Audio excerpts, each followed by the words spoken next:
Good morning friends.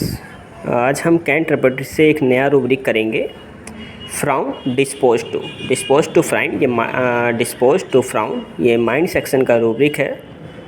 इसमें Kent में helleborus, lycopodium, magnesium, nux vomica and stramonium ये 5 दवाई दे रखी हैं डिस्पोज टू फ्राउन।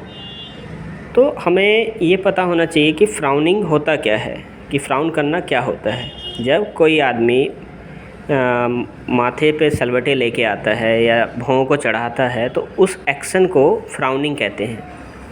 और ये फ्राउनिंग हम कब करते हैं? क्या है कि जब आपने देखा होगा कि आपका छोटा बच्चा या कोई जानने वाला कोई काम कर रहा है और आपकी उसमें डिसअप्रूवल है, आप उसको अनुमति नहीं दे रहे हैं या आप डिसप्लेजर है, आपका असंतुष्टि है आपको उससे, तो तब आप अपनी आँखों पे भौं को सिकोड़ने की कोशिश करेंगे, फ्राउन करके उसको मना करने की कोशिश करेंगे। या आपको गुस्सा आ रहा है और आप किसी चीज़ को डिसअप्रूवल कर रहे हैं तब भी आप फ्राउनिंग करेंगे। या आप पेन में हैं, कभी कभार पेन के टाइम पर भी फ्राउनिंग करते हैं हम। या फिर कभी कभार देखा होगा आपने, बहुत सा आदमी सोचते समय माथे से उसके माथे पे सलवटें पड़ जाएंगी। तो ये है फ्राउन डिस्पोज टू। इसके अलावा आप इस रूब्रिक को और समझने के लिए फेस में रिंकल्स पे चले जाएंगे तो वहाँ पर भी आपको बहुत सारी रेमेडीज़ मिल जाएंगी। जैसे कि आप इसमें एक लाइकोपोडियम रेमेडीज़ है। लाइकोपोडियम के जो फेस है, फोरहेड है, उस पर रिंकल्स रहते हैं और मेनली जो ये रिंकल्स रहेंगे वो लंग्स कंप्लेंट्स में रहेंगे। निमोनिया की शिकायत होगी जब बच्चे को या बड़े को निमोनिया की शिकायत है और उसके माथे पर रिंकल्स हैं।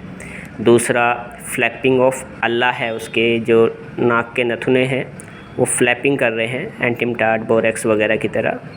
तो आप बड़ी आसानी से लाइकोपोडियम प्रिस्क्राइब कर सकते हैं, ये इंडिकेशंस रहती हैं। वैसे ही अगर फेस पे रिंकल्स हैं और वो जैसे आपने किसी से कोई चीज़ पूछी, सवाल पूछा बच्चे से या पेशेंट से सवाल पूछा और सवाल के जवाब देते समय अगर पेशेंट के चेहरे पे झुर्रियाँ पड़ने लगी, माथे पे सलवटें आने लगी हैं, फ्राउनिंग कर रहा है वो, तो face wrinkled forehead, think when trying to. तो इसमें सिंगल रेमेडी है हेलिबोरस। हेलिबोरस क्या करता है, जब भी वो सोचने की कोशिश करेगा, कोई बात अपने दिमाग पे जोर डालेगा, सोचेगा, तो उसके माथे पे अपने आप ही ऑटोमेटिकली सलवटें पड़ जाएंगी, वो फ्राउनिंग करेगा। वहीं कुछ लोगों को जब मेनिंगाइटिस होने लगे या ब्रेन ट्रबल्स होने लगे तो उस टाइम पर जो है ब्रेन ट्रबल्स हैं, मेनिंगाइटिस है, दिमाग की कोई दिक्कत हो रही है, वहाँ पर फ्राउनिंग करते हैं। तो head complaints of head accompanying forehead wrinkles, तो वहाँ पर भी आपको आर्सेनिक, रिहूम, सल्फ़र ऑयल वगैरह मिल जाएंगी। या फिर आप देखेंगे face wrinkled forehead in brain symptoms, इसमें भी हेलिबोरस और स्ट्रामोनियम दोनों आपको दे रखी हैं। Face wrinkled in chest complaint, इसमें लाइकोपोडियम सिंगल रेमेडी है। तो ये चीज़ ध्यान देने वाली बात है कि आपको ये ऑब्जेक्टिव सिम्टम है और पेशेंट में दिखाई देने को मिलेगा। जब पेशेंट से आप बात करेंगे, अगर आप अपनी केस टेकिंग की फ़ाइल में ही देखते रहेंगे और पेशेंट के चेहरे की तरफ नहीं देखेंगे, तो इसलिए कहा जाता है कि ऑब्जर्वेशन, होम्योपैथी में ऑब्जर्वेशन का बहुत इंपॉर्टेंट है। तो केस टेकिंग करते समय पेशेंट के चेहरे पे निगाह होनी ज़रूरी है कि उसका एक्सप्रेशन क्या है, वो किस तरह से एक्सप्रेस कर रहा है अपने आप को। तो इसके बारे में हम थोड़े से और रूब्रिक्स के बारे में थोड़ा सा हम पढ़ेंगे। जब आप सिंथेसिस रेपर्टरी पढ़ेंगे तो उसमें एक रूब्रिक है, mind confusion of mind scratching year behind the year. तो वहाँ पर क्या है कि जब पेशेंट में कन्फ्यूजन रहती है तो उस कन्फ्यूजन के टाइम पर वो अपने कान के पीछे खुजाएगा।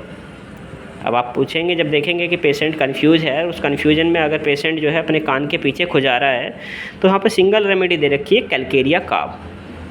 वहीं आप देखेंगे और माइंड कन्फ्यूजन ऑफ माइंड में अगर वो अपने सीधे सिर की तरफ खुजाता है, जब आप उससे कोई सवाल पूछते हैं और उसको उसका जवाब नहीं आता है पेशेंट को, और वो सोचता है, सोचते समय उस कन्फ्यूजन में कि ये ऐसा होता है या ऐसा होता है, और अगर वो अपने सीधे सिर की तरफ खुजा रहा है, सिर को सीधी तरफ खुजा रहा है, तो तब आप सल्फ्यूरिक एसिड सिंगल रेमेडी दे रखी है। तो ये कुछ गैस, या फिर आप देखें कि पेशेंट्स, आप केस टेकिंग कर रहे हैं, पेशेंट बैठा है इनवॉलेंट्री अपनी थाई को स्क्रैच कर रहा है, तो इसमें सिंगल रेमेडी है सर्सेपेरिला।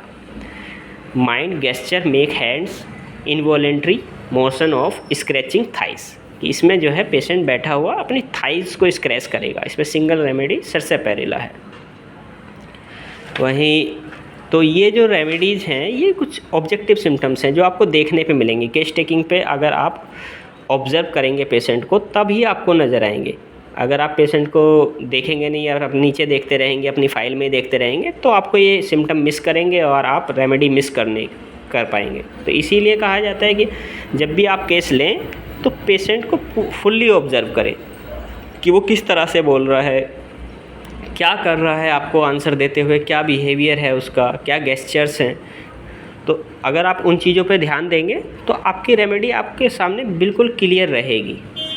कुछ चीज़ें ऑब्जेक्टिव रहती हैं, जैसे कि आप देखें पेशेंट को देखने लगे, बूढ़े लोग देखे होंगे, कुछ बूढ़े लोगों में जो है चेहरे स्किन पे जो है बहुत ज़्यादा रिंकल्स पड़ जाती है। तो हमारी रेपर्टरी में उसके लिए भी रूब्रिक दे रखा है, आप सिंथेसिस वगैरह में जाएंगे तो skin wrinkled shrivelled in old people, इसमें सिंगल रेमेडी है सिकल कोर्स।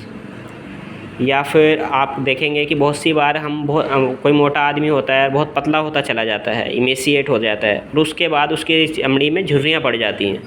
तो skin wrinkled shrivelled folds hanging in emaciation after, तो इमेसिएशन के बाद में फोल्ड्स में रिंकलिंग पड़ जाएगी, इसमें जो है सिंगल रेमेडी है सर्सेपेरिला।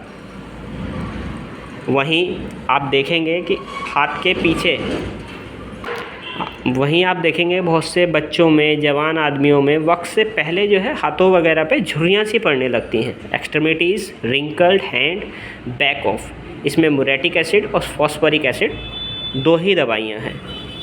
बहुत सी बार पाम पे या हथेली पे जो है झुर्रियाँ पड़ जाती हैं, इसमें सैंगुनेरिया सिंगल दवाई है। तो ये चीज़ जो है ऑब्जर्वेटरी सिम्टम्स हैं। जब आप इनको ऑब्ज़र्व करेंगे, देखेंगे पेशेंट में, तभी आपको इनका आंसर मिलेगा, आप करेक्ट रेमेडी देख पाएंगे। जैसे कि आप पेशेंट का मुंह खोल के उसके गले में देखने, थ्रोट को देखने की कोशिश करते हैं। अगर थ्रोट रिंकल्ड है, थ्रोट मेम्ब्रेन जो है वो रिंकल्ड है, तो throat membrane wrinkled arsenic single remedy है। वहीं अगर पेशेंट के पैलेट पे रिंकल्स हैं तो बोरेक्स या फॉस्फोरस, 2 रेमेडीज़ है, borax and phosphorus, wrinkled palate. कभी कभार आप देखेंगे पेशेंट के लिप्स जो हैं वे रिंकल्ड हुए पड़े हैं, सिकुड़े पड़े हैं, तो इसमें आपकी कोस्टिकम, वेरेट्रम, अमोनियम वगैरह ये दवाइयाँ हैं। तो कुछ जो सिम्टम्स हमारे माइंड में भी और जनरल रेपर्टरी में भी और रीजनल पार्ट्स में भी दे रखे हैं, वो ऑब्जेक्टिव सिम्टम्स हैं और वो आपको बहुत सिंप्लीफाई कर देते हैं। ज़रूरी नहीं है हर बार आपको माइंड से का ही सिम्टम मिले, और कभी कभार वो माइंड का सिम्टम इतना प्रोमिनेंट होता है कि वो और जगह भी दिखाई देता है। जैसे नेटम्यूर का पेशेंट है आपका, नेटम्यूर का पेशेंट अपनी चीज़ें और उसे शेयर नहीं करता है, वो दुख के बाद भी हमेशा आपको खुशी नज़र आएगा। वो दुख में भी होगा तो वो किसी से शेयर नहीं करेगा कि मैं दुखी हूँ, वो खुश नज़र आएगा। तो वहीं आपको उसके लिए एक माइंड में रूब्रिक मिलेगा आपको, mind cheerful collar against scratching इन